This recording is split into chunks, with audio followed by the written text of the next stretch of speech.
All right, we're now going to jump into looking in depth at two phonics systems, sound thinking and secret stories. And I'm going to jump into just a little bit into sound thinking because I've seen it out and about around Medicine Hat, so I want you to be aware of what it is and what it entails. In secret stories, I've been following Katie Gardner, who is kind of the guru behind it. Been following her for a couple of years, looking at what she's been putting out and looking at her science behind it. And I just really think that there's some really great stuff in it. So we're going to jump into that one fairly deep so that you have a chance to really kind of see what is in a phonics series.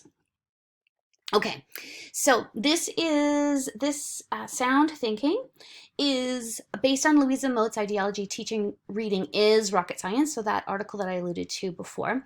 And locally, Judy Hillier has presented sound thinking concepts several times in District 76. So basically, their idea is a logical, effective method of teaching readers the most common missing piece of instruction, or the idea of the code knowledge. So basically, the backing of this, the research backing of this, is that struggling readers or poor readers at any age exhibit weakness in phonological processing and word recognition with speed and accuracy. So their sound thinking is like, we have these kids who are poor readers, struggling readers at all ages, from grade 5 or age 5 to age 18, and the most important thing about it is that they are missing the code knowledge, which is the phonemes connected to the actual graphemes or the phonics.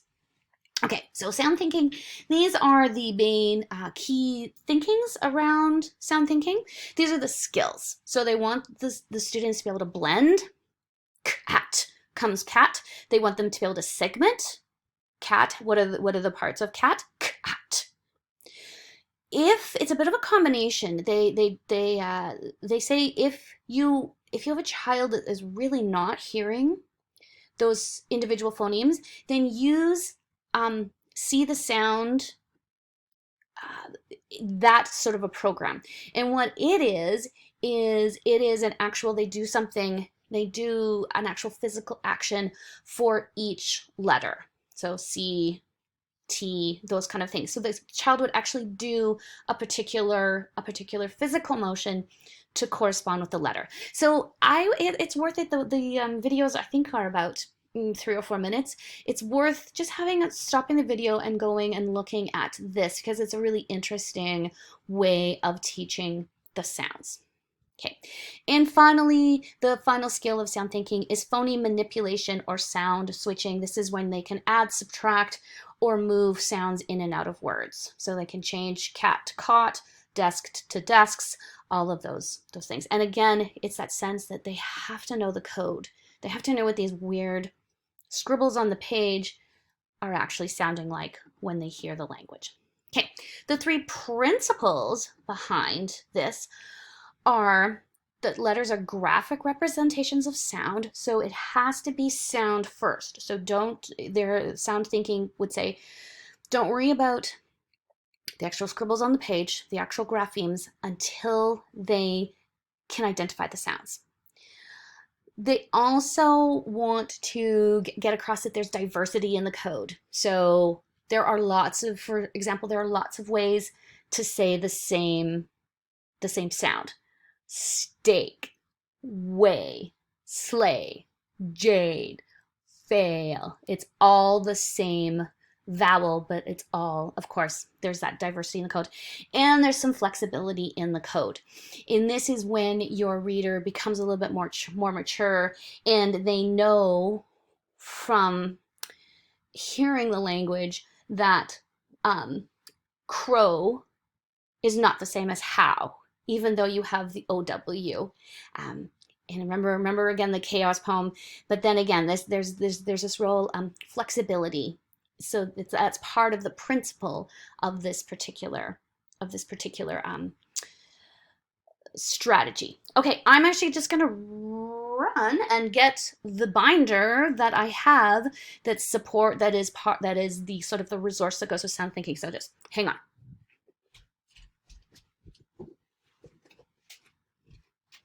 Okay, here we go. So this is the sound thinking binder. So when we talk about resources, are there lots of resources in here? So in the sound thinking binder, you get the vowel chart. So very similar to what you've been working with. And these are the individual consonants. So these are the list of phonemes. So you get that in there. You also then get whole bunch of ways to assess. Oh, which way? Oh, this way. Nope. A whole bunch of ways to assess, things like that. Different assessment tools. And then you get the binder. So then you get things like, actually, how do you, so things that you would actually cut up, laminate, and work through with the child all around the different vowel sounds, consonant sounds, segmenting, putting them together, and all that kind of thing. So it is a fairly extensive resource. And again, like I said, I've seen it around Medicine Hat a fair bit. Because again, Judy Hillier has been here several times to present it. And so then it's nice when you have that one person coming in, and then all the teachers are on the same page and have a good understanding of what's happening. Okay, I'm going to stop the video there because you might want to have this one on its own, and then I'm going to jump into secret stories in the next video.